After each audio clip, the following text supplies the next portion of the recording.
چنانچہ جو لوگ نفس مطمئنہ حاصل کر لیتے ہیں ان کی زندگی پھر تقویٰ بھری ہوتی ہے، اور وہ ایسی زندگی گزارتے ہیں کہ ان کے اعمال کو سن کر حیرانی ہوتی ہے۔ چنانچہ دو واقعات سن لیجیے۔ امام احمد بن حنبل رحمۃ اللہ علیہ بیٹھے ہوئے ہیں، بیٹا بھی پاس ہے، اتنے میں ایک خاتون آئی اور اس خاتون نے آ کر کہا کہ جی میں مسئلہ پوچھنے آئی ہوں، اور مسئلہ یہ پوچھنا ہے کہ میں چھت کے اوپر بیٹھی ہوئی سوت کاٹ رہی تھی، رات کا وقت تھا، چاندنی رات تھی، اچانک اس گلی میں وقت کا حاکم گزرا، تو اس حاکم کے ساتھ لوگوں میں روشنیاں اور قندیلیں اٹھائی ہوئی تھی، تو روشنی بڑھ گئی۔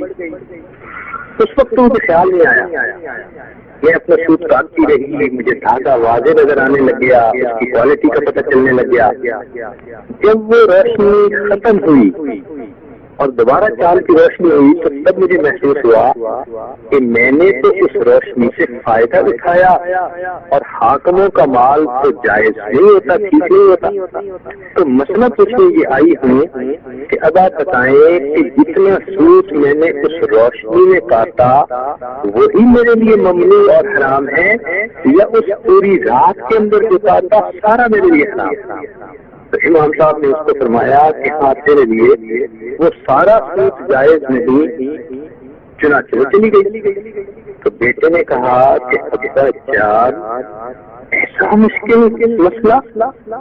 تو امام احمد بن حنبل رحمۃ اللہ نے فرمایا کہ اچھا جاؤ اور دیکھو کہ یہ کس گھر کی خاتون ہے، عورت ہے۔ چنانچہ وہ اس خاتون کے پیچھے چلا، تو بڑی عورت ایک گھر میں داخل ہوئی، معلوم کیا تو وہ بشر حافی رحمۃ اللہ علیہ کا گھر تھا، اور یہ عورت ان کی بہن تھی۔ اس نے آ کے امام احمد بن حنبل رحمۃ اللہ علیہ کو فرمایا، امام صاحب نے کہا کہ ہاں بشر حافی رحمۃ اللہ علیہ کے گھر کی یہی شان ہے کہ ان کی عورت اتنی تقوی والی ہو کہ اس کے لیے پوری رات کا سوٹ اس وجہ سے جائز نہ رہے۔ تقوی کی انتہا دیکھیے۔ ایک اور واقعہ، بلخ کا بادشاہ ایک مرتبہ عوام سے بہت ناراض ہوا، تو اس نے بلخ کے شہر کے جو لوگ تھے ان پر ایک ٹیکس لگا دیا، اور گورنر سے کہا کہ جلدی سے یہ ٹیکس وصول کرو اور مجھے خزانے میں پہنچاؤ۔ چنانچہ گورنر نے لوگوں کو مجبور کرنا شروع کر دیا کہ تم وہ ٹیکس ادا کرو۔ لوگ پریشان کہ ٹیکس کہاں سے ادا کرو اتنا زیادہ۔ ایک عورت تھی جس کے خاوند کا نام تھا داؤد بلخی رحمۃ اللہ علیہ، اس کو پتہ چلا تو اس نے معلوم کروایا کہ پورے شہر کے لوگوں کا ٹیکس کتنا بنتا ہے۔ پھر اس کے پاس زیورات تھے، کلو کے حساب سے سونا تھا، اس نے اپنے تمام زیورات کا حساب لگوایا تو زیورات کی قیمت ٹیکس کے برابر تھی۔ اس نے ایک گٹھڑی میں زیور ڈالے اور ایک بندے کو بھیجا اور رکا لکھ کر دیا، اور بادشاہ کو کہا کہ آپ بلخ کے لوگوں سے ناراض اور خفا ہیں، آپ نے ان کے اوپر ٹیکس لگا دیا، لوگوں کے لیے ادا کرنا مشکل، لوگ پریشان حال، تو میں اپنی طرف سے ان سب بلخ کے لوگوں کا ٹیکس ادا کرتی ہوں، میرے یہ زیور آپ لے لیجیے۔ جب اس بادشاہ نے یہ رشتہ پڑھا تو اس کو شرم آئی، ایک عورت کے دل میں تو اتنا احساس، اور میں بادشاہ ہو کر لوگوں کے دلوں کو دکھ پہنچاتا ہوں، تو اس نے وہ زیور واپس کر دیے۔ تو وہ بندہ زیور لے کے واپس آیا کہ بادشاہ نے پورے شہر کے لوگوں کا ٹیکس معاف کر دیا، اور اس عورت کو وہ زیورات واپس کیے۔ جب زیورات اس عورت کو واپس کیے تو وہ عورت پوچھنے لگی کہ اچھا مجھے یہ بتاؤ کہ کیا بادشاہ نے زیورات دیکھے بغیر واپس کر دیے تھے، یا اس نے گٹھڑی کھول کر زیور دیکھے تھے اور بعد میں واپس کیے؟ اس نے کہا جی اس نے گٹھڑی تو کھلوائی تھی اور سارے زیور دیکھے تھے۔ تو تو وہ خاتون کہنے لگی کہ جس زیور پر غیر محرم کی نظر پڑ گئی اب اس زیور کو میں اپنے جسم کے ساتھ نہیں لگا سکتی، چنانچہ اس نے سارے زیور کو بیچ کر اس سے بلک کی بڑی جامع مسجد بنوا دی۔ جب انسان محنت کرتا ہے تو پھر اللہ رب العزت اس کو ایسی تقوی بھری زندگی عطا فرما دیتے ہیں، لیکن اس کی ابتدا اسی ذکر سے ہوتی ہے، ذکر کی کثرت کرنا اور اللہ سے اس کی رحمت کو مانگنا۔ جنید بغدادی رحمۃ اللہ علیہ کا مشہور واقعہ ہے کہ ایک پرندہ رکھا ہوا تھا، ایک دن انہوں نے اس پرندے کو آزاد کر دیا تو کسی نے پوچھا کہ کیا ہوا، آپ کو تو یہ پرندہ بہت اچھا لگتا تھا، آج آپ نے پرندے کو چھوڑ دیا۔ تو جنید بغدادی رحمۃ اللہ علیہ فرمانے لگے کہ میں پرندے کے قریب آیا تو پرندے نے مجھ سے گفتگو کی اور کہا کہ جنید اگر تم مجھے آزاد کر دو تو میں تمہیں ایک بہترین نصیحت کروں گا۔ تو نصیحت کی وجہ سے میں نے اس کو آزاد کر دیا۔ جب کھولا تو وہ قریبی درخت کے کہنے پر جا بیٹھا، میں نے کہا کہ مجھے نصیحت کرو، تو اس نے یہ کہا کہ دیکھیں جو پرندہ اللہ کا ذکر کرتا ہے وہ زندہ اور آزاد رہتا ہے، جب وہ اللہ کے ذکر سے غافل ہوتا ہے یا اس کو شکار کر لیا جاتا ہے یا اس کو قید کر لیا جاتا ہے۔ اور میں کچھ لمحے کے لیے اللہ سے غافل ہوا تھا تو مجھے تم نے پکڑ کے پنجرے میں بند کر دیا۔ تو جنید بغدادی رحمۃ اللہ نے فرمایا کہ تم نے تو وعدہ کیا تھا نصیحت کروں گا، یہ کون سی خاص نصیحت تم نے مجھے کی؟ تو وہ پرندہ آگے سے کہنے لگا کہ نصیحت کی بات یہ ہے کہ جنید میں کچھ لمحے اللہ کی یاد سے غافل ہوا، مجھے اتنی قید کاٹنی پڑی، تمہاری اتنی زندگی غفلت سے گزر رہی ہے، تم آخرت میں جا کر کتنی قید کاٹو۔ ایسی ہی ہے کہ انسان اگر غفلت بڑی زندگی گزارے گا تو جانا تو اسی پروردگار کے حضور ہے، پیش تو اسی کے سامنے ہونا ہے۔ اس لیے آج وقت ہے کہ ہم محنت کر کے اپنی زندگی کو نیکی پر لائیں اور اللہ رب العزت کے نیک بندے بننے کی کوشش کریں۔ جب دل میں یہ طرف ہوتی ہے تو انسان اس کے لیے چھوٹی چھوٹی عمل بھی نہیں چھوڑتا، طرف رہا ہوتا ہے کہ کیسے اللہ کی رحمت کو اس سے متوجہ ہو۔ چنانچہ ایک سکہ تھا، چنانچہ معروف کرخی رحمۃ اللہ علیہ کا واقعہ ہے کہ ایک دن وہ روزہ سے جب ان کی وفات ہوئی تو خواب میں کچھ وہ نظر آئے، اس سے پوچھا کہ آگے کیا بنا؟ فرمانے لگے کہ اللہ رب العزت نے میری مغفرت فرما دی۔ اس نے پوچھا کیسے؟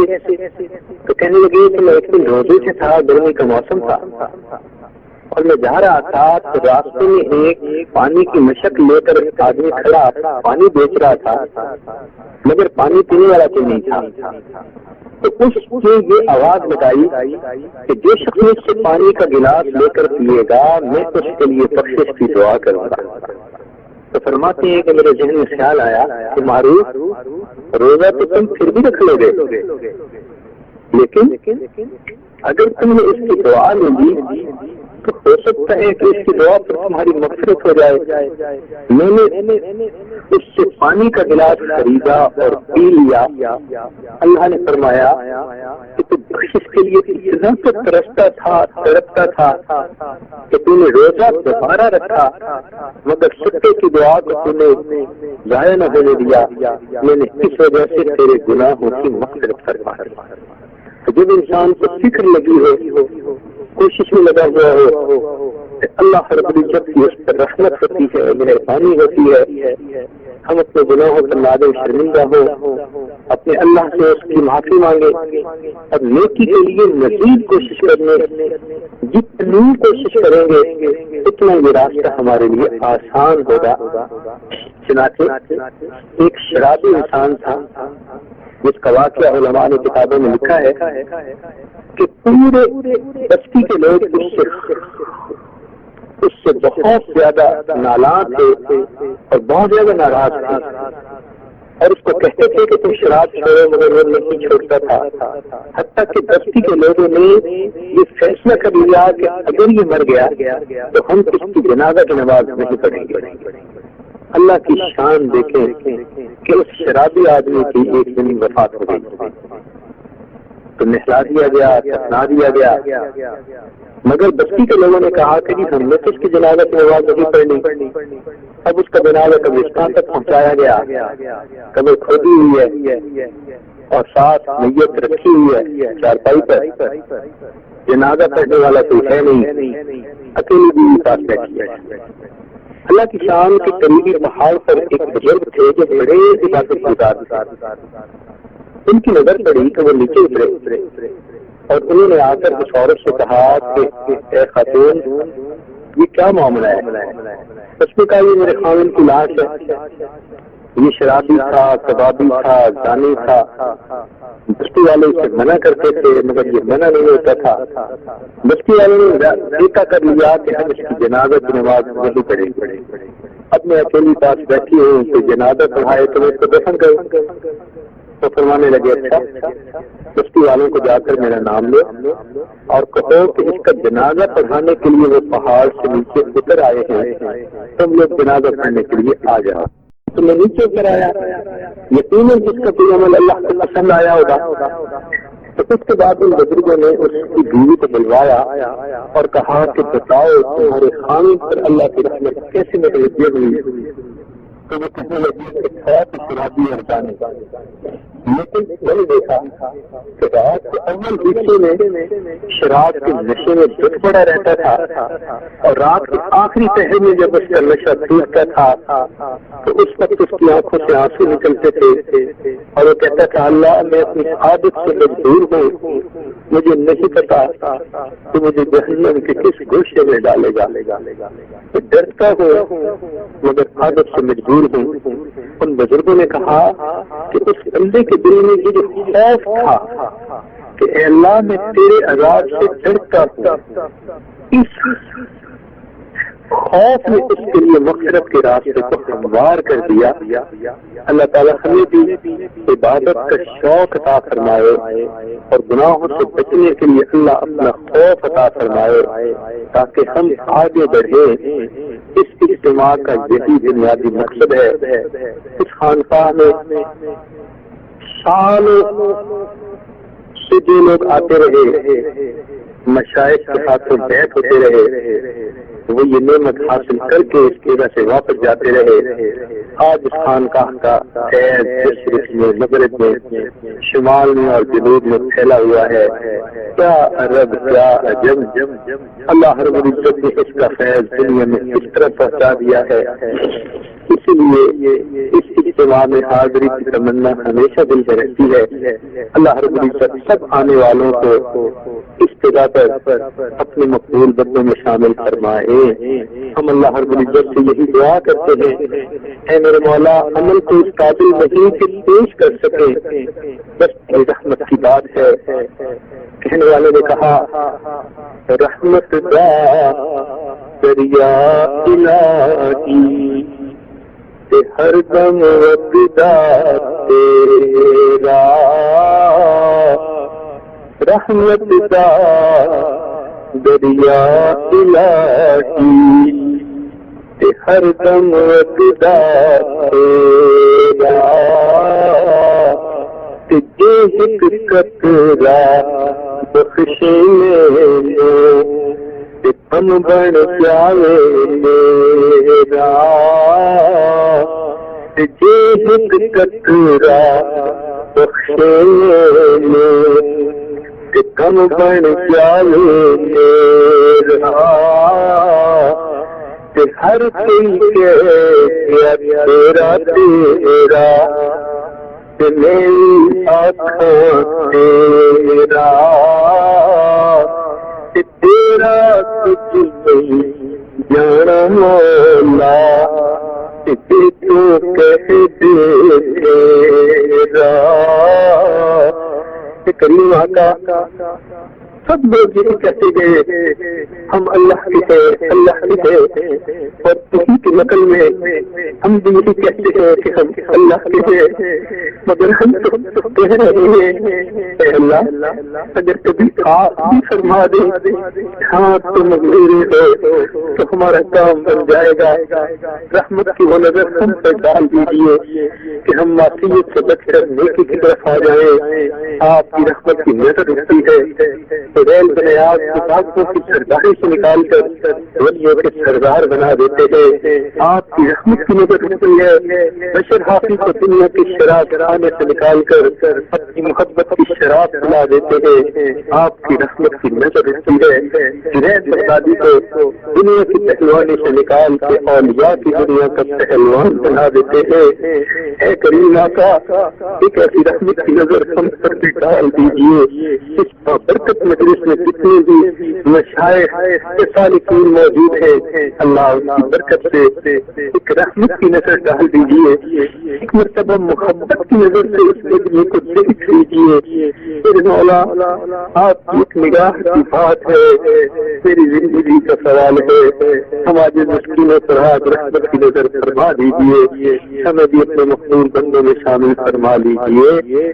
صلی اللہ تعالی علی خیر خلقہ سیدنا محمد وآلہ وأصحابہ اجمعین برحمتک یا ارحم الراحمین۔